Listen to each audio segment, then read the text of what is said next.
Are you ready? Hey, think you can tell us what to do?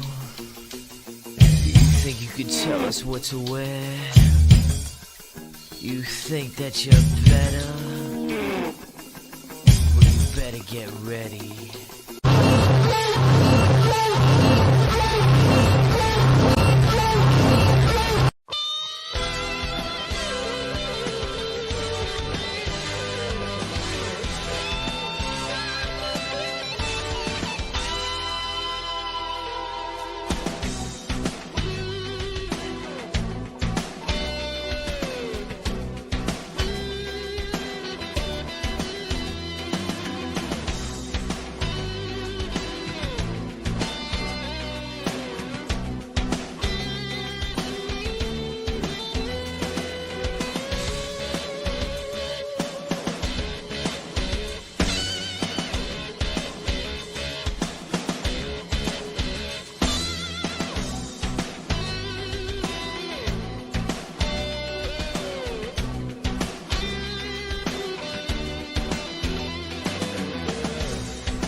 All right, ladies and gentlemen, boys and girls, children of all ages, welcome to the latest edition of the Retro Wrestling Ladies and gentlemen, boys, girls, children of all ages, welcome to the latest edition of the Retro Wrestling Revival. It's the Monday Night Wars, baby. It's the Monday Night Watch Along series.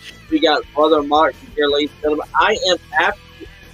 Great new job I got, John. I am Ahmed's sleep apnea specialist. I'm his therapist now, dude. I'm helping him with his sleep apnea. Hopefully this could lead him down to the road to success. We got Johnny P on the horn with us, and we're doing some Monday Night Raw tonight, brother. So first off, what do you think about my promotion? And secondly, are you stoked for Monday Night Raw? I am stoked to watch some Raw. I don't know if this promotion will last long. He's a grumpy son of a bitch, and I don't know how long you're going to want to work with him for.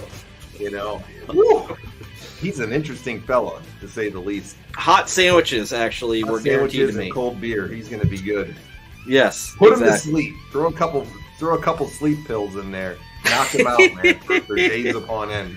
That's that's the best way you can do it, man. But I'm doing good here. I'm doing real well tonight.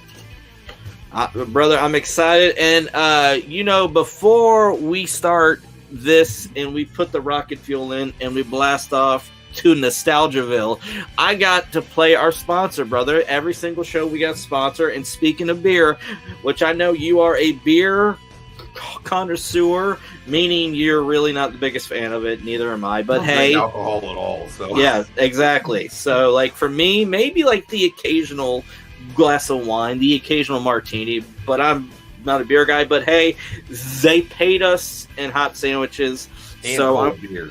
And so cold we better beer. Start liking it here real soon, then. So here we go. Here's the sponsor for the night. All right. Minneapolis, St. Paul, listen up. This is Jesse the Body Ventura talking to you from the Chicago Lake Liquor Store across from Sears in Minneapolis. Where should you turkeys go to buy your beer? Yeah, you turkeys. Chicago Lake Liquor Store. You can get the finest in domestic beer as well as imported beer. You can drink little bottles or drink it like the body does. Chicago Lake Liquor is the #1 beer store. They buy more, so you buy for less. Save even more on 3K Special. #1, Chicago Lake Liquor. What do you think the chances of them still being open are? Slim to none. Yes, slim to none. They probably paid all that money for that Jesse the Body ad, hoping that it was going to work out for them, and it didn't work out too well for them, I'm sure. I'm actually going to look that up. Hold on. Yeah, look that up real fast. I'm interested to see if Chicago Lake? Holy shit, it's still open. They're still kicking. So that Jesse the Body ad paid off for them. It did. See, there you go. Good for them. Jesse made dreams come true. And the sponsor for our next show is going to be the Cocaine Shark movie. Oh, Cocaine Shark, hey. Yeah. Have you seen Cocaine Bear yet? I have. I gotta say, I'm not a fan of it. Miller enjoyed it. He liked it a lot. Yeah, he said it was really funny, but very violent in the same way. Yeah, I thought it dragged on way too long. I think like the gimmick wore itself off fairly quickly. So, which is not a terrible movie. It's just it just wasn't my cup of tea. So there you go. Fair enough. Well, let's hope this episode tonight of a Monday Night Raw is going to be your cup of tea here tonight, buddy. I got you. And really quick, a fast quote.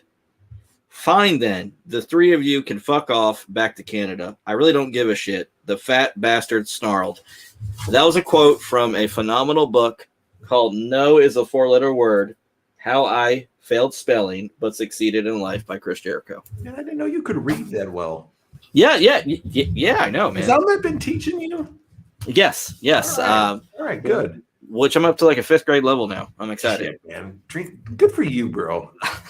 Before you know it, you're going to be up to a 6th or 7th grade level. Well, I'm hoping by the time I hit 50, I can be there. Dude, so, I'm telling you, you can do this. I got there you go, you, brother. Brother. All day long. What do we got on the docket tonight, my brother? All right, so leading off the show tonight is one of our favorites, your new employer there. Ahmed Johnson is going to be taking on Hunter Hearst Helmsley with Chyna in a King of the Ring qualifying match. Oh, this is going to be interesting. Yeah. Ahmed wanted to be a main eventer. They were going to push Ahmed to be a main eventer, and they were. The real reason why it wasn't just his bad attitude or his getting injured. The real reason why he didn't go is because Ahmed wanted to move the main events to the beginning of the show so he could get adequate sleep time. So they just did not agree with that. So that's what I'm here for. That's to help him. All right, that's what ended the push right there. I'm just going to throw that out there. Which I'm trying to inspire him to go for the gold and like to stay up a little bit longer. So if he needs like the 5-hour shot to help him, go for it, Ahmed. And speaking there's not enough 5-hour energies that can get that man going. Okay, you're going to learn this. All right. Speaking of attitude, because that's the precise word.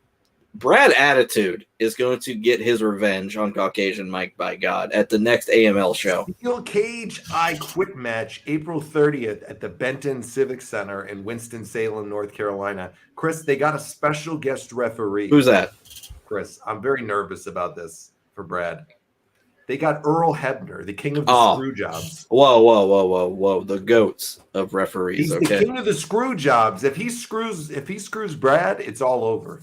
If the money's right, he's like the screw job's tight. That's just the way it is. The last 2 times, all right? And this ain't going to happen next time. Let me tell you, Brad's coming with a plan.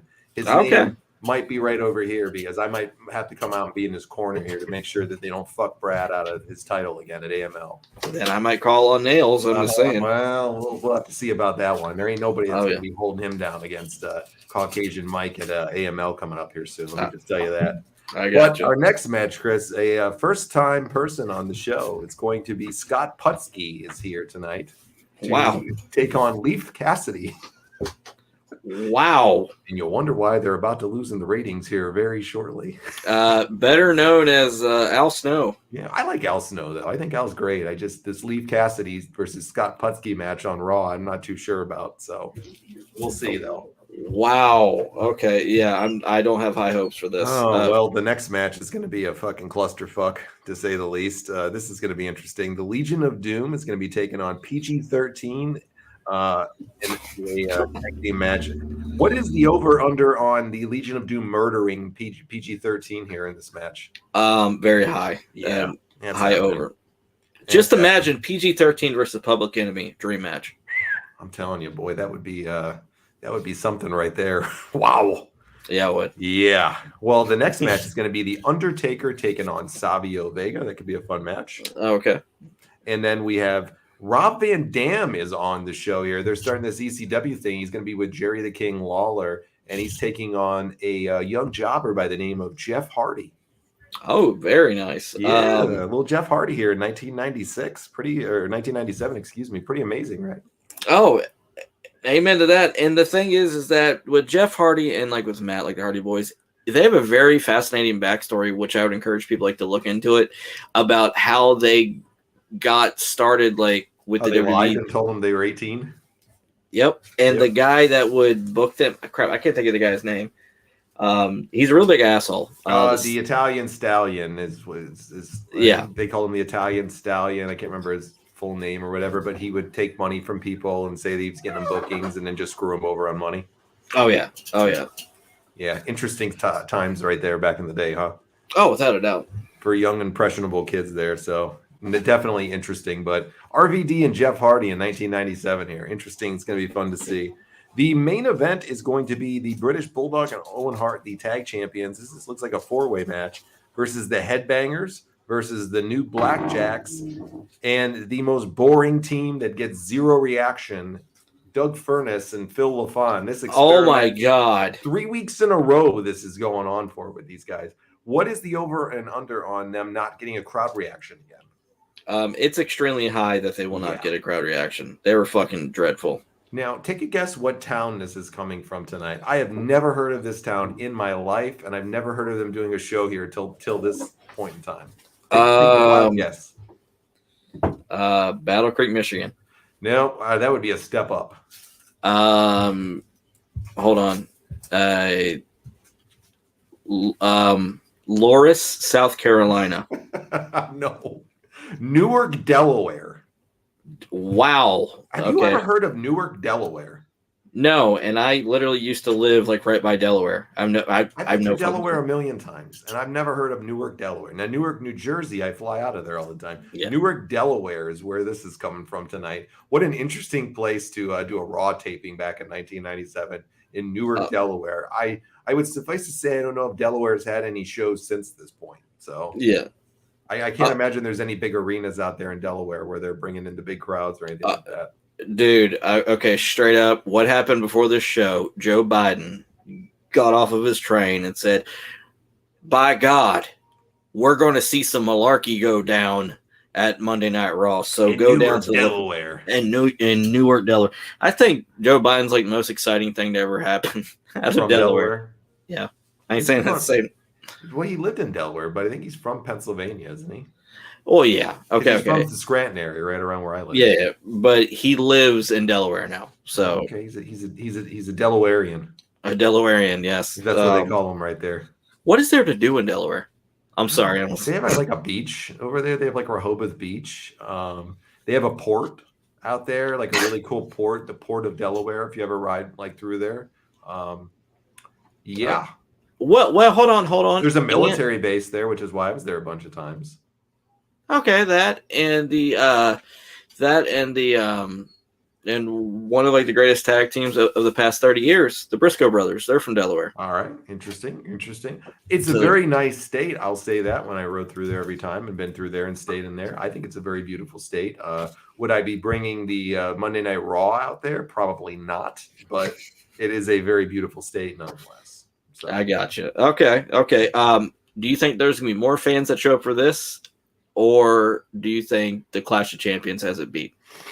See, that's a good question. Was at the Clash of Champions. I think excellent show, by the way. Excellent show last night. I think Raw is going to take this. That's just me.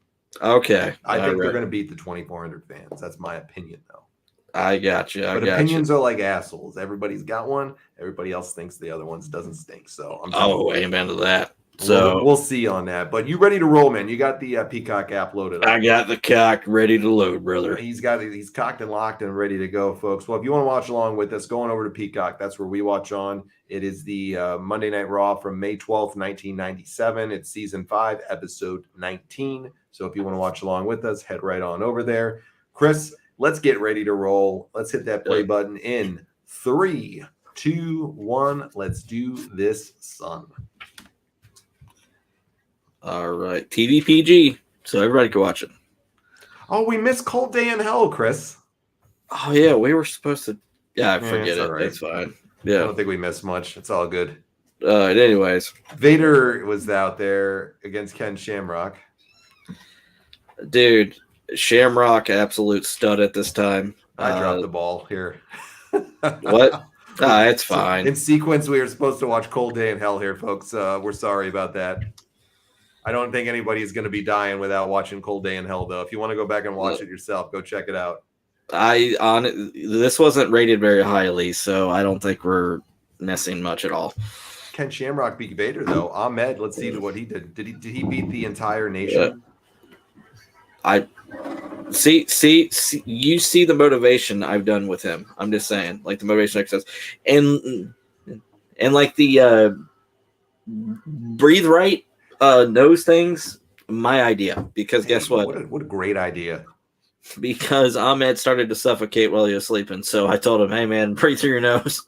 Well, it's a kind of a good thing we missed Cold Day in Hell because there was 3 Ahmed Johnson matches on that show, so it was probably a good idea that we accidentally skipped that one. Yeah, just gonna throw that out there. Ahmed beat the first 2 with Savio and Crush, but did not beat Farouk in the end. And the Hart Foundation was out there watching front and center for Stone Cold and the Undertaker, but unfortunately, Stone Cold came up short because of the devious Brian Pillman. Oh yeah. Oh, Pillman's been an absolute freaking gold mine lately. He's been a gem every week that he's on. I want him to pray more tonight. I do too. But it's just a shame that it didn't last very long with Pillman because of his unfortunate passing. But did they bleep out on the network here? Oh, look at Austin attacking Brett in a wheelchair. Did they bleep out the stuff from Raw? I wonder on Peacock when Pillman's got a gun. I do not know, to be honest with you. I bet you they do. Yeah. Oh my God, Pillman's got a gun. Pillman's got a gun. I thought that was real. I think a lot of people did because they called the police afterwards and they got flooded with it, and then they had to go give a little disclaimer there at the end the next week about it not being real. Because that was done so well that like your disbelief got suspended and like freaking tied up and twisted, man. It was just, I was like, holy shit. Mm-hmm. All right, here we're getting a little old school intro here to Monday Night Raw. Love this every week when it comes out. Love this entrance, my favorite of all time for Raw. Dude, it just breaks my heart seeing this and see what Raw is now. There's no comparison, man. Even when these shows sucked back in the day, it was can't miss TV, Because of storytelling. They should have bleeped out every time Ahmed talked on the mic. What's going on, Mr. Daniel? How's it going, buddy? Hey, time baby. stamp for everybody joining us right now is 3 minutes and 22 seconds. Monday Night Raw, May 12th, 1997. Ahmed's on first here tonight. As I told you earlier there, he tried to institute the new main event rule, being in earlier in the show. Yes. He's got to get his sleep in. You're his therapist. Oh, yes. I am. How many hours a night does he need? Okay, so which it was originally 22 and a half. 22 and a half. 30 to eat, and 1 hour to shower. Mm-hmm. But like straight up, right now, like we're cutting it down 5 minutes to work. 5 minutes to work. So now it is 19 hours. So I'm doing good. Jesus, bro. You're a miracle worker. I am. I'll employ you under my business here to start working with people. But he does take naps. Come on, I'm offering you a job right here with that miracle that you're working with right here. Hell yeah, brother. I love it. Come on over. And Daniel, before you came on, me and John were talking about how Brad Attitude might face his toughest challenge yet, with Earl Hebner being the referee in the Steel Cage I Quit match. He's going to overcome it. He overcomes everything. Yes. Oh, man. Bret Hart, the Hart Foundation. Oh, no. You're here for a good old Raw. Ahmed, Furnas, and LaFon all on tonight. I'm ready for a great show. The best part is Furnas and LaFon are in the main event, Daniel. Oh, God. Yep. They're in that 4-way match for the main event, buddy. Oh, good God. Bret's hot from last night getting attacked in that wheelchair at Cold Day from Hell. Dude. It was truly a cold day in hell for him. Bret was such a great heel at this point in time. I agree 1,000%. And I got to say that I agree with what he said 1,000% recently about his criticism of modern wrestling and how they could care less about when it comes to kayfabe and selling. Just basically not selling better. Just so many different things. And Brett is one of the all-time greats, and if he's saying something like that, these younger wrestlers, they need to listen. Just saying. He's a little bitter sometimes, though. I know he is, but I think he's right with a lot of stuff. He was spot on. Daniel says Earl screws Brad, and we're all going to Winston-Salem for Attitude's Revenge. Yes. I tell you, Daniel, I might have to make the trip down on April 30th, and me, you, and Chris might have to go there to make sure this shit doesn't go down like the way we think it's going to. True. Gimpy leg and all, I'm hopping that steel cage and going after him. If that's Do I need to bring my brass knuckles? You might have to. Okay. Chris, do you think Brett was the best heel of 1997, or you think Hollywood Hogan was? Bret Hart, hands down. It's a close race to me. I mean, I hate to go against Hollywood because he's my favorite of all time, but I got to go with. I think Brett was the best heel in 1997. Okay, this is the thing with Brett. I got to say this. With all due respect to like the rest of the Hart Foundation, Hogan had more people to play off of to make him shine better. Brett, and not saying that he single-handedly did it, but he did it with very few people, and he was phenomenal. Okay, I like the look. I think they were both tremendous in '97. It's a hard choice. I got to go with Brett. He just got great heat. Daniel says we'll be a stronger force than the Mean Street Posse. Oh God, yes, the Stutter Street Posse. That's what we can call ourselves. Anyways, which one do you want to be? Pete Gas. Oh, you took mine. I wanted to be him. All right, I'll be Joey Abs. You want to be Joey Abs? Daniel can be Rodney. I'll be Johnny Gas. Just come into my bedroom late at night after I eat dinner, and you'll definitely know why I got that name. Daniel's going Hitman 97, Hollywood 96, beats Brett in 97. Very good. Absolutely, I would agree with that. Okay. Just the heel turn itself that he had in 96 takes everything. Yeah, that's true. I mean, because it forced the WWE to change their style. I mean, so yeah. That promo at Bash at the Beach when he told the fans to stick it was the best shit ever. I agree. 1,000%. Awesome. Dude, you fans can stick it. And you saw the fans, man, throwing shit in the. I mean, it was Mean Gene was getting pelted in the head. My God. So was Hall and Nash and Hogan. They just littered that. Oh, and one of our future sponsors, it's going to be Mean Gene's Burgers, actually. Hell yeah. Are they still open? I have no idea, but I had no clue Mean Gene had a burger joint. Oh, he had it for years from what I remember. So, yeah. But Brett's cutting a great promo here to lead off the show. He's getting just great heat from this crowd. They're hating him in Newark, Delaware. Hell yeah. I think it's bigger than the I think they beat him here with Raw than the 2,400 last night. I got you. What I'm seeing so far. How many farmers do you think are in the crowd? Oh man, I don't know. Let's see where Newark, Delaware. Let me take a peek where Newark, Delaware is located at. Okay. Hold on, let me take a peek here. All right, so Newark, Delaware is a small city in Newcastle County. It's located 12 miles west of South Wilmington, Delaware. According to the 2010 census, the population is 31,000 people. Ooh. Why in the piss would you run a show in a town with 31,000 people in it?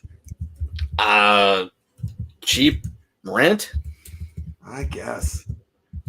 Let's see. Daniel says Brett and Sean should have never been the same alignment when Brett was heel. Vince really trying to screw with Brett before screwing Brett. Absolutely, Daniel.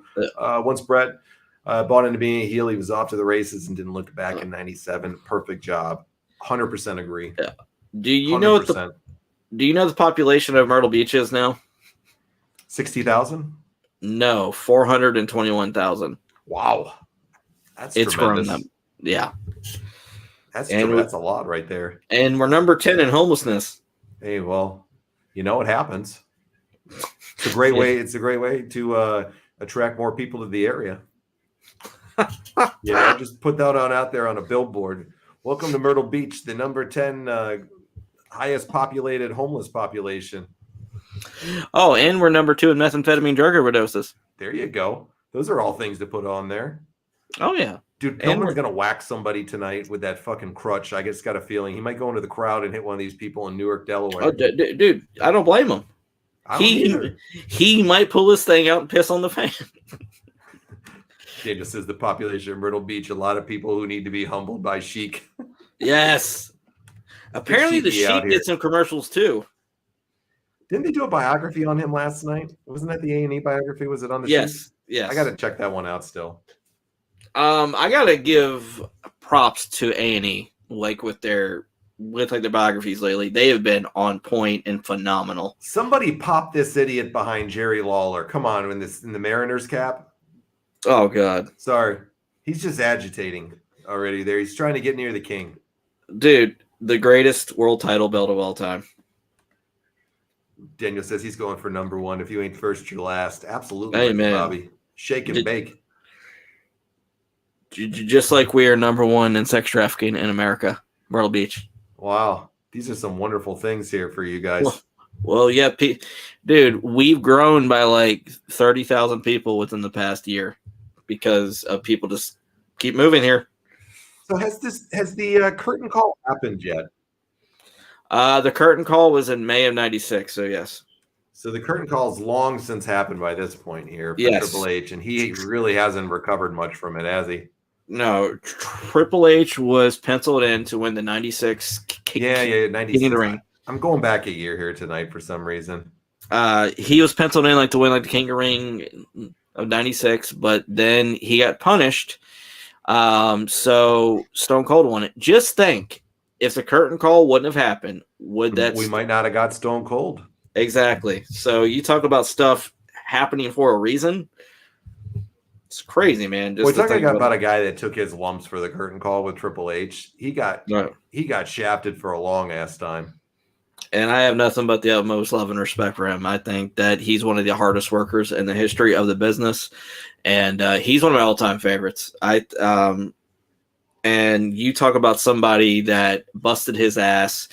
He paid his dues. Fantastic world champion, DX, Evolution, everything, man. Hunter was just a freaking phenomenal character, period.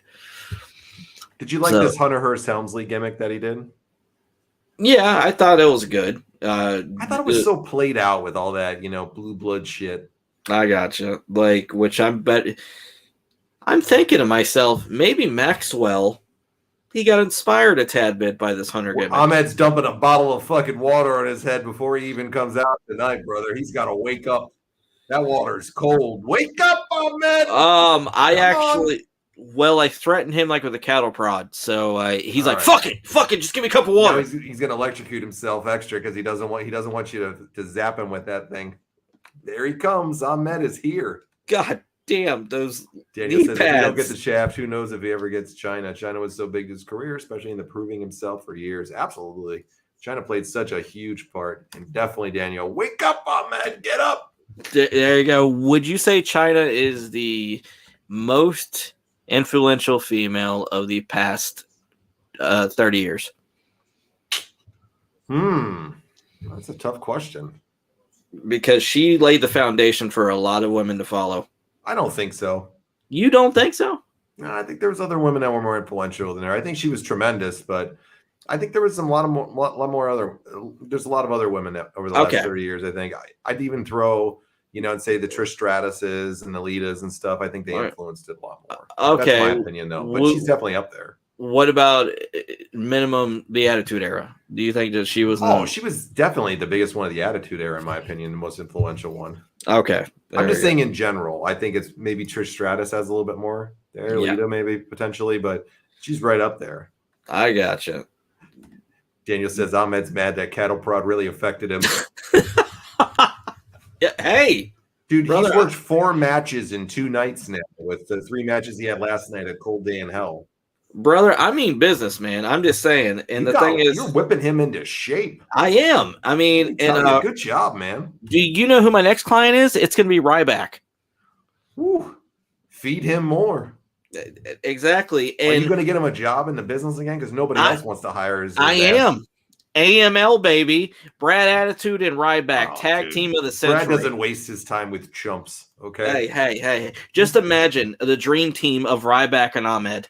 Ahmed just might have pulled his groin out doing that scissor kick.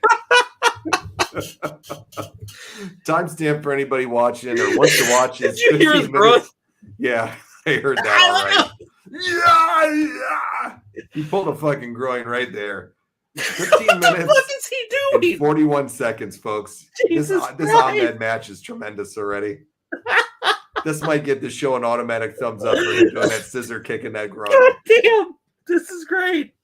That was the worst, like trying to go into the Bicycle the steel post. Everything that he does is the worst in the ring. God He's terrible. damn, he's bad. Think about this. Triple H is one of the greatest technical wrestlers probably in wrestling history Ever. in many people's books. You know, probably top 10 in there, top 15 in just about anybody's books who's been watching wrestling for a long time. Yep. Not even he could have a good match with fucking Ahmed Johnson. Ricky Steamboat probably couldn't have a good match with him. Dean Malenko couldn't have a good match with Ahmed. It's not happening. Dusty? I don't think anybody could. Oh, wow. Daniel says Brad would spit on the ground near Ryback and make him wipe it up. Oh, my God. Welcome everybody checking us out on YouTube or Facebook. Make sure you hit that All right. like and subscribe button if you're watching on YouTube, please, for that bells and notifications on there. Yeah. Hit that little bell too. And make sure you also on Facebook here, hit that follow and like button there too. So welcome There you go. anybody coming out later on or watching live with us right now. Because a fun fact about YouTube is like the majority of the people that view our content, they are not subscribed. So if you would, just hit the subscribe button. That's it. It's not hard. Just hit that subscribe button. We're doing 1 or 2 things a week over here. There you go. Knee there by Triple H. I call him Triple H here, and he's named Triple H yet. Hunter Hearst Helmsley. Hunter Hearst Helmsley. You bastard. No. Yeah. What can I say? Uh, Even Hunter can't sell to make Ahmed look good. This match is worse than all the dudes Triple H paid for the curtain call. This should be punishment enough right there. Do you think this is worse than the hog pin match? Ooh, I don't know. Cow shit or Ahmed Johnson? I think I'm going with the cow shit, bro. What about you? Cow shit or Ahmed Johnson? Cow shit. Yeah. And which a friend of the show actually was in that match. So yeah, just saying, give a shout out. But we talked about that when I interviewed him a couple years ago. Yes. He Awesome actually interview, offered to sell me one of his slot buckets. Really? Yes, I did not take him up on it, but he offered to sell me one of his slot buckets. How much? I don't even remember, but I don't think it was that much, but I would not have paid for it. So, yeah, wasn't going to do that. No offense, I don't want for my memorabilia and merch a slot bucket. Yeah, I agree. Just not my cup of tea there. I got Ahmed is running, Chris? You got him running? Yes. I've got the shit. I Dude, didn't look think at he this. could move that fast. There's a Fuck him up, Chyna. Fuck him up. Come on. He's snorting Jolt Cola before the Bro, matches. he's doing something. You got him. Chyna choked him out. Good Lord. Chyna choked him out. Ahmed, wake up. Tremendous. Ahmed, wake up. He ain't getting up now. Oh, Jesus Christ, Ahmed, come on. Dude, she like barely had that. That's how bad of a sell job Ahmed does. She barely had that choke on him there. Oh. Now he's up. He's awake. Chris, get the IV out. Get the jolt on. Come on. There you go. Come on. The Jolt. And then the thing is that because I got him a date with a beautiful local lady at the Waffle House. Daniel says, Ahmed moving on in the King of the Ring. No, we go from Austin 316 to Ahmed Z's. Z's. He's going to sleep, man. So wait, Hunter won the tournament, so he got disqualified? I don't know how it works out here. We'll have to see. We'll have to wait in the weeks to come to see. Did Ahmed get hurt? I have no idea. Well, that he got hurt if you blinked at him wrong, okay? So he probably did. Daniel Daniel said it didn't take much to choke out Ahmed. He was already asleep running up the ramp. Hey, I'm working on him. The King of the Ring is brought to you by Super Soaker. Did you have a Super Soaker? I did. I fucking did, man. I love Super Soakers. More than a few of them. Did you have the Karate Fighters as well that they were advertising? No, I didn't. I don't think I had the Karate Fighters. I can't remember that. I was 15 at this point, so I definitely didn't have toys anymore. So I definitely didn't have any choice. But Super Soakers we did have. We'd have Super Soaker Wars all the time. Oh God, yes. Especially in the summertime, and you get those damn things, and that shit was fun. Those I were loved one of growing up. Like my godparents, they had a trampoline right next to like their pool, and they would shoot me with the Super Soaker while I was jumping from the trampoline right into the pool. I mean, like just a lot of fun memories. Those are the things you remember as a kid, right? Oh God, yeah. And then there's a time where I shot a bottle rocket straight into their bedroom window. They were not happy about that. I gotta send you this video of me with fireworks recently. So, what lasted longer, Hillbilly Jim's speech or Cody Rhodes' fireworks entrance at Mania? Oh man. Well, Hillbilly Jim's speech only cost him the price of getting him to go in the Hall of Fame, which probably wasn't too much. And that pyro display they had for him, that probably cost him a good $250,000 to $300,000 just for him to lose. Jesus Christ. Do you think roughly half of the pyro budget every Monday goes to Cody? Pretty much. Yeah. Daniel says the amount of fun that was had with the Super Soaker terrorized people. Yes. Oh, God, yes. Hillbilly Jim is a Guinness World Record for longest speech of all time.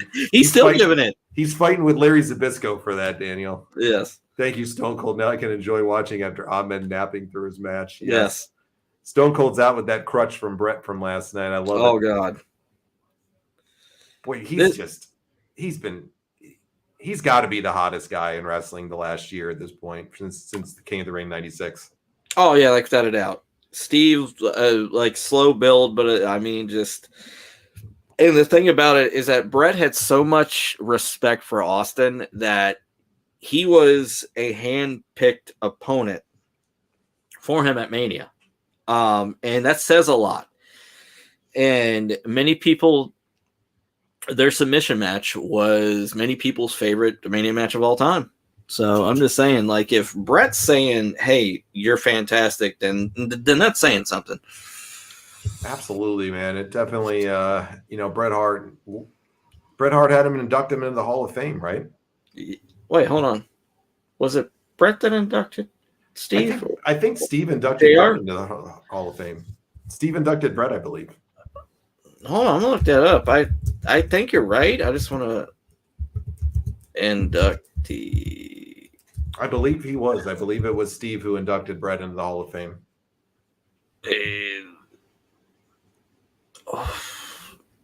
It's to cut his head off. I never realized Austin had an earring. Did you? Yes. I never realized that till looking at him right now that he had an earring. Yep, Daniel said Steve inducted Brett and Vince inducted Austin. Okay. Yeah. Yep. You think JR would have inducted Austin? I don't think JR really wanted to do that stuff for me. I got you. I just don't think he did. I think Vince was fitting to induct Austin for sure, especially with what they did. We were talking about it last night. It's probably the greatest storyline of all time. You just read my mind. I was about to say that. Yeah. And that feud right there, dare I say, single-handedly beat World Championship Wrestling. Just saying. How could it not? Yeah. Have? It was so hot and fresh and new, and it really just pulled back the curtain on a lot of things, especially, people knew Vince was the owner. At this point in time, kayfabe was dead on that stuff, people knew that he was the owner. But he still tried for years, like as you're seeing at this point, to maintain, his role as an announcer, his role as a commentator, or whatever, interviewer at certain points. But, Vince realized that he kind of had to take it differently. And you know what the cool thing about it was, though, was that what's that?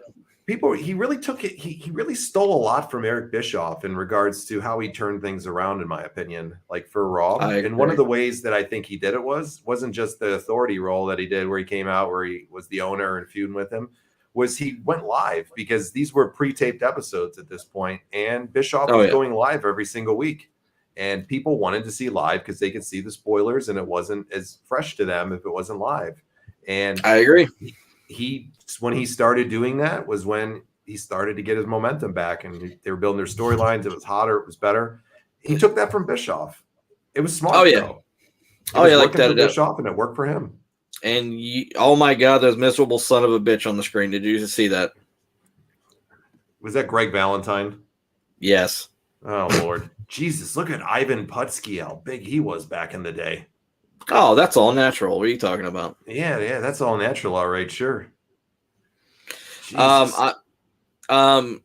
I might get some backlash for saying this, but I feel like DX was heavily influenced by the NWO. Of course, there's factions and stuff at that point. Definitely was. Yeah. In a lot Would of you ways. say they're somewhat a ripoff? I'm just saying. In a way, yeah, absolutely. Dude, Leif Cassidy, legend. I didn't know he was a heel at this point. Okay, so he was a part of the New Rockers with Party Correct. Marty. Yep. And apparently it didn't work out too well with Marty. He also had that other gimmick there. I can't remember what it was called, where he'd wear the jockstrap like looking mask like Montoya did. Damn it, I'm trying to think of the name of it. Yeah, what the hell was Avatar. Avatar, yeah. Avatar. There we go. Dude, Scott Putski's got a hell of a look to him. He does. Daniel says, Ivan Putski is my new hero, choking out Valentine. Yes. Dude. Scott had a great look to him. He just, unfortunately, when the bell rang, he couldn't do shit. Just like Scotty Riggs. Pretty much. I mean, but he's got a great look to him. He had a run over in WCW for a bit, too. Yeah, and nothing. He's got like the renegade look here. He does. He's like the renegade and Tatanka mixed into one. With Bo Dallas. Yeah, with Bo Dallas there. Yeah, there we go. Yeah. There you go. Nice Japanese arm drag. Very nice. I think Zack Ryder was somewhat influenced by Mr. Putski's gear. Bro, Similar the crowd colors. went mild on this match already. Good Lord. Oh, look, it's the Renegade. Never mind. It's Scott Putski. He could have doubled for him later on in WCW, maybe. He just wasn't as tall. I think Scott Putski could work better than the Renegade, though, Chris. What do you think? Oh yeah, definitely. And Scott was a part of the extremely successful light heavyweight division. Because, because Scott's a light heavyweight.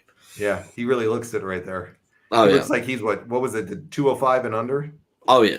It was 220 and under, I believe, back then. But the thing is you can tell Bischoff had his finger on the pulse of like the smaller wrestlers, because the WWE hired all the light heavyweights that they could that were not under contract, and you saw how bare bones it was. Daniel said that the crowd is going LaFon and Furnas for this match. Good God. Dude, Putski's lost in this match, though. You can just see it. Al, I would some people. Oh, nice move by Al there. Beautiful. It's like a modified power bomb type move. Al is one of the greatest minds in the business, and I'm not ashamed to say it. Tremendous mind. Oh yeah, he does. He's an entertaining guy too. And I gotta say this: I don't really listen to the Russo brand no more. But whenever, which I do listen like to some clips, it's normally with Al Snow. He does a show with him? Yeah. Lions, really? Tigers, Bears, and Head. Oh, okay. So, yeah. I bet you Al's an entertaining co-host for him. Extremely well-versed, very, very smart. I bet you he is, man. He's an entertaining guy, so I could see that for sure. Welcome to once again to anybody coming on out and joining us tonight. If you're watching on YouTube or you're watching on Facebook, make sure you like and subscribe and follow the page on here on YouTube. There, we greatly appreciate it. And Mr. Al Snow is the owner of Ohio Valley Wrestling. So I mean, if you want to talk about a good place to probably get trained by the for wrestling, I think Al Snow would be a tremendous person to go and get some knowledge from. Yeah, absolutely. I would say Al's probably one of the best trainers in all of wrestling. I mean, it's a shame Al didn't get a better shake whenever he was active. But you got to figure when he was active, though, look at the massive stars that were out. You just couldn't compete with that. That's true. I mean, he got a fucking head over, a mannequin head. No shit. You know, you talk to a mannequin head and do crazy things with him. He got Chihuahua over. Oh, that Chihuahua incident with the boss man. Pepper. Was it Pepper? Yes, Pepper. Poor Pepper. Dude, just he got a damn dog over. Rest in peace, Pepper. Yeah, exactly. I'm telling you. We love you, Pepper. Hell to the no. It's Al Snow as Leif Cassidy trying to carry Scott Putski. Welcome to hell. Yes. Especially the kennel in a cell match. Poor Al had to job out to Scott Putski here. Wow. Okay, the crowd. How do they look tonight? Not too bad. Newark Delaware is much more attractive people than some of the other places recently. Do you Get hear out this? of there, Putski. We are done with you. Move Dude, on. the crowd. They are not reacting at all. Come on, Putski. Get out of the ring. All right. We know. Yeah, you won. Come on. We got you. Al's like, what the hell, man? This guy's winded after about 4 minutes. Al's going to fuck the referee up here. Oh, this eventually led to Al going to ECW and him starting the head gimmick. Oh, look at him go through the ropes on Putski. Oh, yes. Good Lord. Thank you, God, Al Snow. Thank you. You did a tope suicida out there to take this schmuck out. Good Lord. Yes. Yes. I love it. I love it. I love it. I love it. Daniel says he was big time over, but just wouldn't be able to get into the main event with that roster. Absolutely. And yes. Oh, come on, Marty would never job to Scott Putski. He saw Putski's gear drop more acid than one could humanly consume. Oh my God. Traveling with Marty head didn't seem so bad. Oh, could you Lord. imagine teaming with Jannetty or traveling with Jannetty on the road? No. After a year on the road with him, your liver would be shot. Oh Lord, yes. I can't wait to see the dark side of the ring about Marty Jannetty. You just read my mind. I was about to say that's that. gonna be fucking gold. What else is on season 4? I think they're doing Tammy Sitch. Oh God. Yeah, that's gonna be an interesting one. What else? I think they're doing. I know they're doing Marty. I can't remember any one of the other ones. Al won. He's grabbing JR and said he won. Yeah, he did. Somebody just go take a shower. It'll be all right. Somebody tomorrow. get that kid in the Mariners hat, please. Oh. That kid in the Mariners hat keeps sneaking behind the king. He needs to recognize you don't sneak up on royalty like that, Chris. How did you you got that copy of that magazine 3 weeks before it came out? Dude, I'm so jealous of you. I got connections. Just big time connections. All right. Here comes a little Legion. Oh, hell yeah. Dude, greatest tag team of all time. And the Doom. How apropos, especially with the Wembley Stadium show coming up. And you talk about, dare I say, the third biggest pop of that show. It was the Legion of Doom. I would say Brett and Bulldog were the top two, and then the Legion of Doom. Yeah, I think it was Bulldog, then Legion of Doom. They liked Brett a lot, but when the Doom came out on those motorcycles, boom. Yeah. All right. Man, so I don't know how Hawk got down to the ring on a motorcycle at that Wembley Stadium show. I have no idea. All right. So Dark Side, so far, what's been confirmed is Magnum TA, Chris Candido with Tammy Sitch, Abdul the Butcher, and Marty Jannetty. Okay. That could be interesting. So I honestly don't give a fuck about Abdul the Butcher, but that's just me. Yeah, but it's still, I think it'd be a little interesting to see some of them. Let's see. Daniel says the Tammy Sitch story was everybody else's fault. Oh, yeah. Yep. Boy, she's going to be in jail for a long time. Good. I'm sorry, but she clearly didn't learn from the opportunities she was given beforehand. So, fuck it. I'm sorry, but if someone's going to kill somebody because of their poor habits, then, yeah, they deserve to be behind bars. I know some people ain't going to let me say that. 7 DUIs or something, Chris? Yeah. And you know, John, if that was me or you, we would have been in jail for more than half of that before she got to where she got to. I'm just saying, easily. How she got away with it that long without doing long prison stints blows my mind. I agree. They are throwing PG-13 to the wolves right here with the Legion of Doom, bro. Yeah, I would not want to even fight them. Is this the way to write the PG-13 out of the storyline here? Because Crush and Savio are kind of encouraging them to get in the ring and not letting them get by. Look at them hitting the Doom here. Oh my God! Jesus, Hawk just chucked. Good Lord! These guys were the tag team champions in the Memphis territory that Jerry Lawler ran. They were way over in Memphis, weren't they? Oh yeah, they started the original nation. God, so this is going to work out bad for them here. Daniel says PG-13 won't feel a thing with how many drugs they did beforehand. Oh, dude, meth. They should have changed it to rated R for them with their drug use, I'm sure. Oh my God, meth PG-13. Anyways, yeah, something. Anyways, this is going to work out bad for them here. Jeez. I want to see this guy get the Doomsday device put on him. Whoa. But I got to compliment them. Like, they are selling their asses off. They were good workers. They were. Oh, JC Ice is getting thrown in. Yeah. Wolfie Hawk wasn't getting paid by the hour for this right here. Look at him doing karate moves at him. Oh, my God. Gee, Hawk says, I've had enough of that shit. Get out of here. Do you know a fist fight that I would love to watch? Hawk in his prime versus Brock Lesnar. That'd be an interesting one. Hawk he was a tough son of a bitch from what they say. You're not getting him up in the pile driver there, kid. No. Ain't dude, do you see the size difference? It's huge. Good Lord. It's a huge difference between these guys. And PG-13, they're the size of the average wrestler now, which is unfortunate. Yeah, they make the Young Bucks look, like they're like the same size as the Young Bucks in some of those teams. Yes. Here's the Doomsday. Hell yeah, the greatest tag team finisher. Yes. God, when he laid that on somebody, you never knew if they were going to break their fucking neck or not. Oh, we're going to get two of them. Hell yeah. Oh no.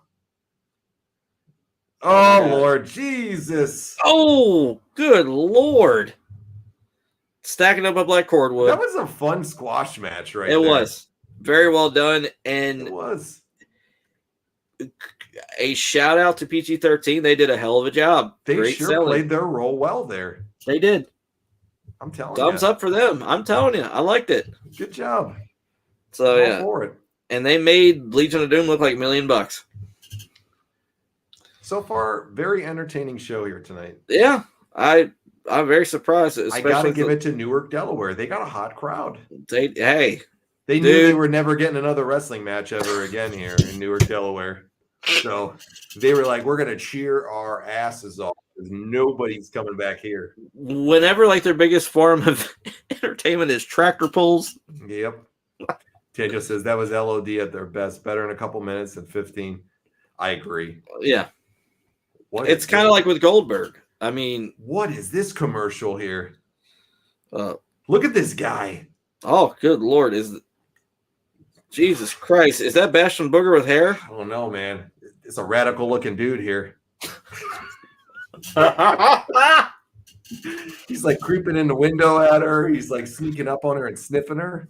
Oh, what God. What is going on here, bro? Now he's doing the Shawn Michaels dance. Oh, my God. John, don't you rob me of my innocence. Okay? Oh, God. That commercial was tremendous right there. That was so bad it was good. It was great. I'm telling you. You got to love it. All right. We got a Mankind promo here. Excellent. 4 and several weeks ago. Yes. Where's Uncle Paul? Oh, no, man. But watching these older Raws, it's making me appreciate the early Mankind character even more. It's genius. Isn't Hell in a Cell here in 97 at the King of the Ring? No. That's 98. Okay. We got a ways to go for that one then. Bad Blood in October is the first Hell in a Cell match between Shawn Michaels and The Undertaker. Gotcha. So it's June of 98. So more than likely, probably by next year, we'll be there. Mick's commitment to this mankind gimmick is tremendous. The He guy shaved his fucking head. part of it, pull his hair out that he would do on TV. Come on, you got to give this guy some credit. Oh yeah, like that out. He wanted that check at this time. He wasn't doing anything to let that nice paycheck go. Oh no. Sure, transformed his career in a tremendous way. Without a doubt, and Mick is one of the greatest characters. When it comes to storytelling, one of the greatest storytellers in the history of the business. The guy was so damn good. He got 3 characters over as main event believable Daniel wrestlers. just mentions one of them right here. He says, "We're about to enter the summer of Mick and the greatest character ever born, Dude Love." Oh, have mercy. I love Dude Love too. He's great. Oh, All Mick Foley's characters are great in my opinion, though. And it makes me love it more because he's such an amazing human being. So it makes it more fun to watch. I love Mick Foley. I think he's awesome. He's like coming out here. Oh, here we go. Uncle Paul, come on. It's okay, Uncle Paul. Poor Uncle Paul. He's all wrapped up here. He was burned by that bastard. Here's Come the on, Undertaker. Uncle Paul. It's okay. Uh-oh. Oh my God. This is starting with Kane. This is starting the road to Kane. When does Kane debut? Bad Blood? Yep. October 97. So they made it kind of last that long there that they drug this out for? Oh yeah. I forget this part, like how long, because I know that it went on for a long time. It did. And the payoff was at Mania. So so it was a 10-month build to the Mania match. And honestly, it was fucking phenomenal. And like I said, that's my favorite story of all time. The long-term story. Yes. Kane and Taker. I mean, just everything. I loved every single thing about it. It was so well done, so well written. And once again, I think this is some of Russo's best work ever. Mm-hmm. I think he did such a good job. It was definitely a good time to be a fan of the WWE later on when they start really developing a lot of this stuff. The Kane shit was great. God, yeah, it was awesome. Oh, speaking of Bischoff, because we brought him up earlier, did you hear about what Bischoff said? He challenged Tony Khan. He said, "Don't be a pussy. Book Goldberg versus Punk. You want to sell out Wembley Stadium? Book those two." God, Lord help us. You can't tell me they wouldn't sell tickets. Yeah. He'd lose his fan base, bro. Yeah, but they would shit all over that AEW fan base, would shit all over Goldberg, bro. But would you rather be stuck with that niche audience, or would you rather grow it out? Goldberg's not going to draw dick for them in regards to extra ticket sales. I don't think. You don't think so? No, because the nostalgia was worn off on his last run there when he came back to the WWE, and they just kept prancing him out there to lose.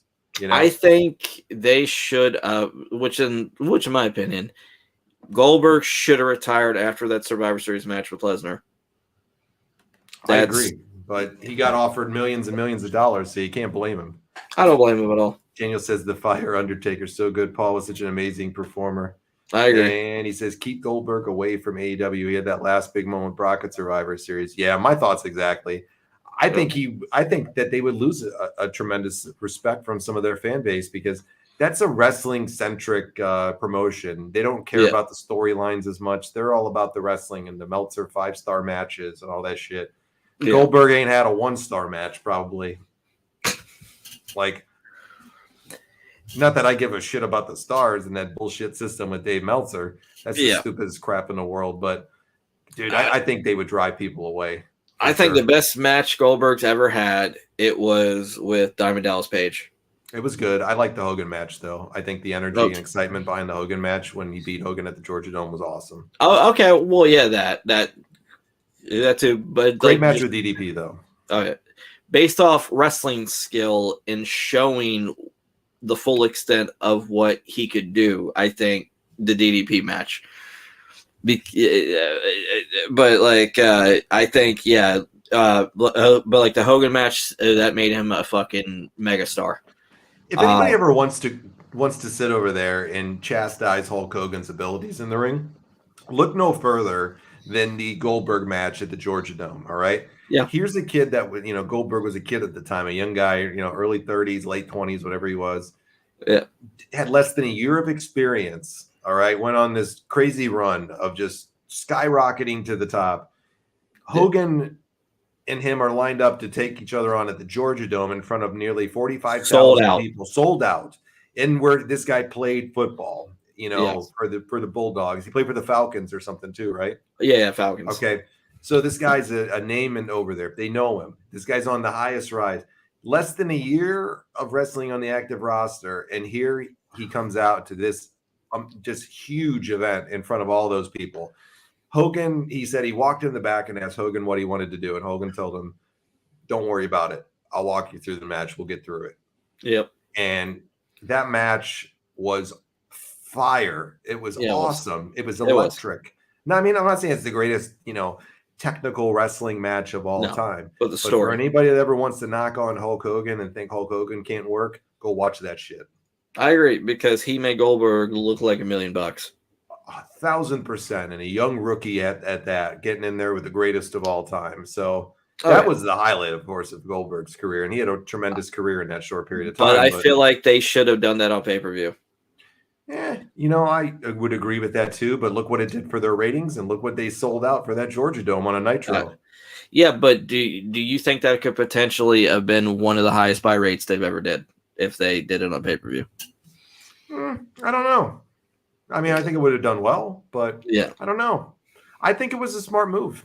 Yeah, well, yeah, which I agree. But yeah, I mean, they were looking for ways to generate more ratings and more buzz about them at that point. The product was getting a little flat over there. I think it was worth it for them at that point for them. Oh yeah, that's just my opinion, though. I think they made a massive mistake with the Goldberg losing at Starrcade. Yes, Nash, I would agree. And what about Farouk, Chris? Oh, go finish your thought. I'm sorry. And then I think it was like 1 or 2 weeks later, then the finger poke of doom, and that completely just the company fell off a fucking cliff from there on out. Yep. All right. Now, what you're saying about Ron Simmons? Hold on one second. Daniel says you do it on pay-per-view, but you can't pass on the story of the Georgia Dome. It was badly announced a few days before. That I agree with 1,000%. They should have given it more time and buzz. And they just announced it a few days before. So, and they sold out? Yeah, that's the crazy part is they sold out too, even with a few days' notice. So definitely should have given it more build-up, I think. And I think it could have done even probably better for them on the ratings maybe. But I don't remember or even know what the ratings are offhand for that. But what about Farouk? Did you like this Farouk character here at this point in time? I thought it was fantastic. Okay, no. So you loved it. Fantastic, like the militant badass that's extremely proud of his heritage, of his culture, and he's basically wanting to call out all of the people that want to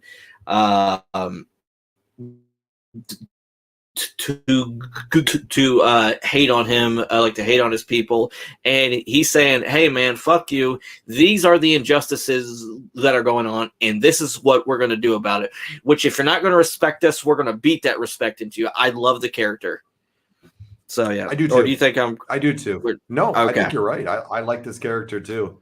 I like how they flipped it with the stuff with The Rock later on too, and kind of turned The Rock into the leader of it. And then Ron had his great run with the APA, but he was a guy that wasn't known for his talking, and this really gave him an opportunity to shine in this role a lot on the mic too. So I was a big fan of Farouk at this time. I think his shit with we rank on Ahmed Johnson all the time, and rightfully so. But yeah, that was a big storyline over there on Raw for a long time, and a lot of people were really into it. So they were doing something right. Oh god, yeah. And the thing is that did I just with Ahmed Johnson? Yes. Oh my Lord. I don't think it's going to happen very much going forward, but hey. So what you call it? Which I think that if they didn't have so many big stars, Farouk would have made a great world champion, being like the lead of like the nation, even if it was for like a couple months. I think that they should give him the belt. I think they definitely could have put the belt on him at some point over there too. I really do. I think he would have been a good enough, maybe not necessarily a transitional champ in any way. Could have been, but he could have held the belt for a good probably 6 months or so and done fairly well with it. I would think. Oh yeah, like That's without a just me, doubt. though. No, I agree. People would disagree. I love Ron Simmons, though. I think the world of Ron Simmons and anything that he did. All right, so the Georgia Dome, 41,412, July 6, 1998, sold out. And I'm trying to find the rating real quick. And apparently, like 1 month later, they did their highest rating ever, which was a 6.0. Wow. That's a lot of people. I'm telling you. Yes.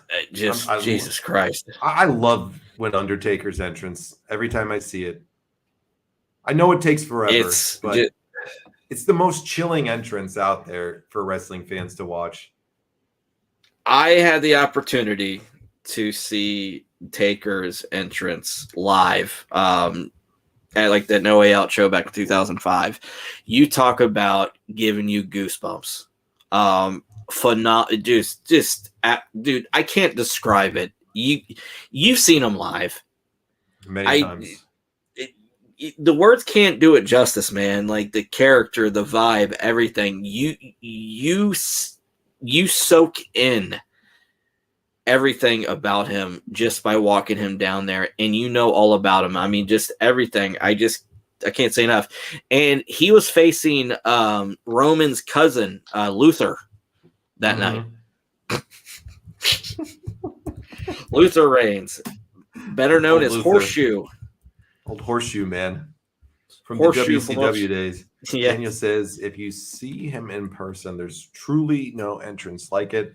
There will be so many that never will, and I feel bad for them. Yeah, I agree. How many times do you think you've seen The Undertaker live? I've seen The Undertaker live 3 times. 3 times. Yes, but I only saw him with the Dead Man character once because because like the other 2 times it was the American Badass character. What about you, Daniel? How many times do you think you've seen him live? I bet you for me, I've probably seen him 10 times live at least.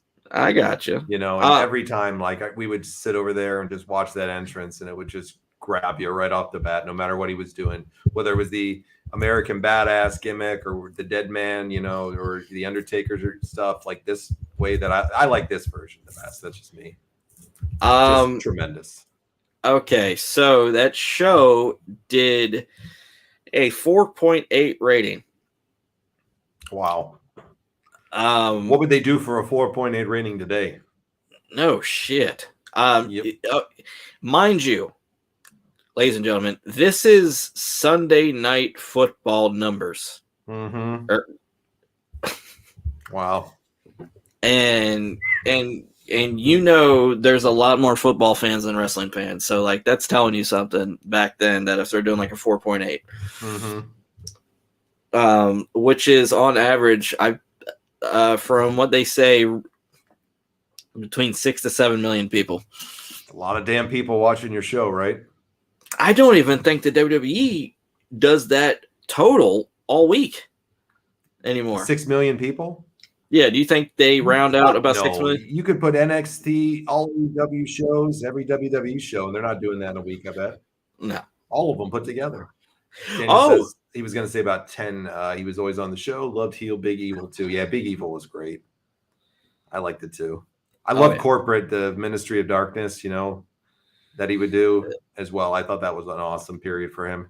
I know some people don't like it, but I loved it. The Ministry of Darkness, I thought they didn't go far enough with it. I felt like they cut it off whenever they did like the corporate ministry, which I thought was fucking garbage. I thought the ministry by itself was outstanding. So yeah, I love this shit with Stephanie McMahon and where he took it to that next level, and then Austin ended up coming out saving her when they were going to try. Where to, Stephanie? Yeah. Oh my God, yes. I mean, now think if they tried to do that shit today. Woo! Oh my god! And remember, whenever they, it was Midian, they freaking cut his hand. And wait. Taker, he cut his hand, dripping blood right into like a little goblet, and having Midian drink it. He hung the big boss man from the Hell in the Cell. Do they have that on the network? I think so. I think it's still on there. I think it probably is. Daniel says, got to see the corporate mystery against Austin at Fully Loaded. First blood for the title. What a time and atmosphere. Oh, I bet. Oh, God, yeah.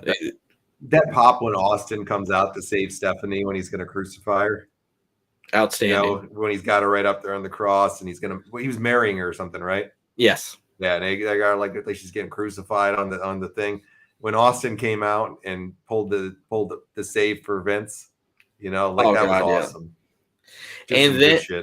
And then a few weeks later, the higher power. It was me, Austin, son of a bitch. Yep. Such tremendous times to be a wrestling fan when you go back and think about those times. I look forward to when we get to that period of time here over the coming years. Oh yeah, and like the two people that were named as possible leaders for like the corporate ministry was Christopher Daniels, and Vince McMahon thought he was way too small. Yeah, I think so. That and Jake Roberts. And I thought Jake Roberts would have been perfect. Not at that time, no. Well, no, but like if he was sober and like his right mind. He was way past his prime at that point. He was old at that point. Yeah, he was in his 40s at that point. I've never been a fan of Chris Daniels. No. What you're talking about, like, is Jake the Snake Roberts, because he was the other one they were. Yeah, I'm just gonna say I wouldn't see Jake at that time. You know, in that. I gotcha. That's just me. And you know how much I love Jake. I think he's awesome. He's one of my favorites. Chris Daniels, though.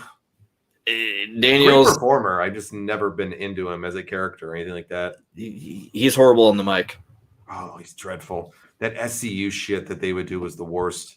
SCU. Oh God, it was the worst. Yes, I agree. Are we gonna get an Ahmed sighting to save the Undertaker here?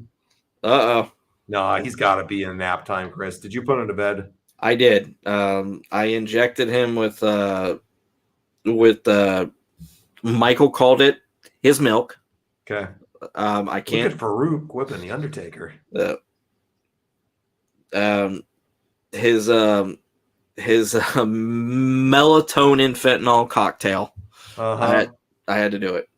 Yeah, you did what you had to do. Farouk's holding up that world title now. He wants that from the Undertaker. That belt is so beautiful. Yeah, it is. It sure as hell is. Oh wow! I can't believe he disrespected the belt.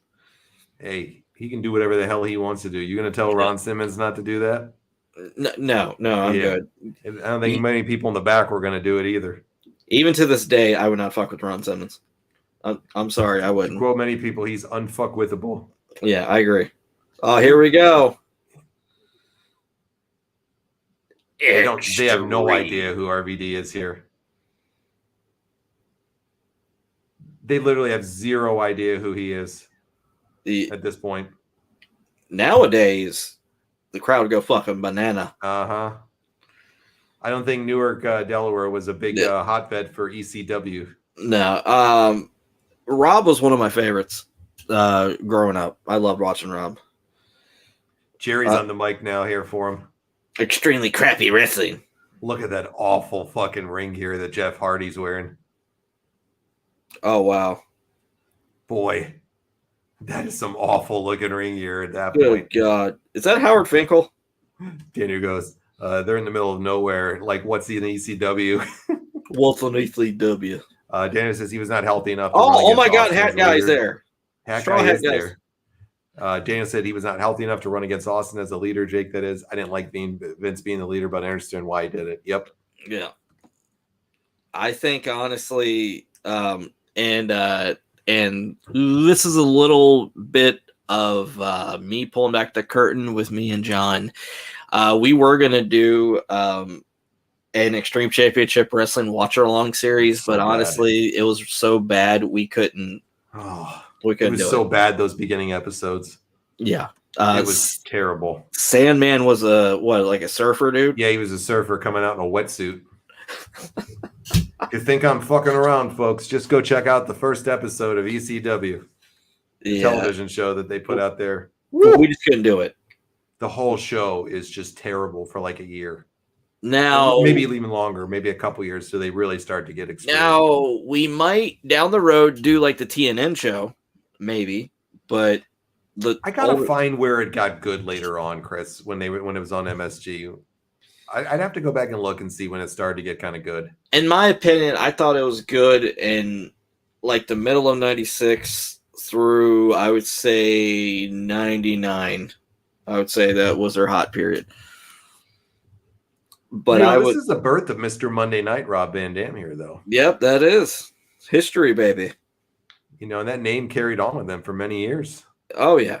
And one of my favorite hardcore matches of all time was beautiful move. One of my favorite hardcore matches of all time was from the Invasion 2001 pay-per-view between Jeff Hardy and Rob Van Dam. So it's crazy. Jeff Harvey.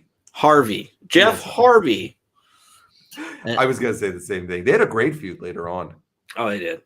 And then they had like the hardcore ladder match for the hardcore title. Beautiful. Good God. Did you see how he landed on his legs there doing that? Yes. Oh, Rob. Man, had the WWE crowd ever seen something like that at this point? No, I don't think so. And Rob knocked himself the fuck out there, though. And Rob actually has world records, which a lot of people, they're not aware of holding weights with splits, actually. Jesus, he could have broke his fucking back on that. Look at that again in the replay. Oh, yeah. Oh, man. Good Lord. Wow, that had to hurt. And I think it's a damn shame Rob was only world champion once. Shit, that was rough, that landing. Oh, yeah. Oh, yeah. Daniel says willing to decapitate himself because at least he knew Vince would pay. Oh, yeah, I agree. Paul wasn't paying for that. I think Rob probably got $500 for this show. Boy, Rob was an innovative guy, wasn't he? Oh, he's fantastic, man. Rob is so damn good. What? He just moves so gracefully in the ring. Here comes the 5-star frog splash. Whoop! There it is. Beautiful. Damn, and he got right back up. I know that never happens. He usually hurts his ribs. Oh yeah. And the thing is that I would have to say, from wrestlers that I've watched all time, when it comes to wrestlers that innovate and you never see the same match for them, I would have to say Rob Van Dam and Canyon are the two that come to mind.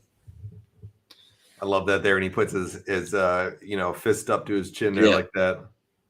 How much do you think Jeff got paid for this match?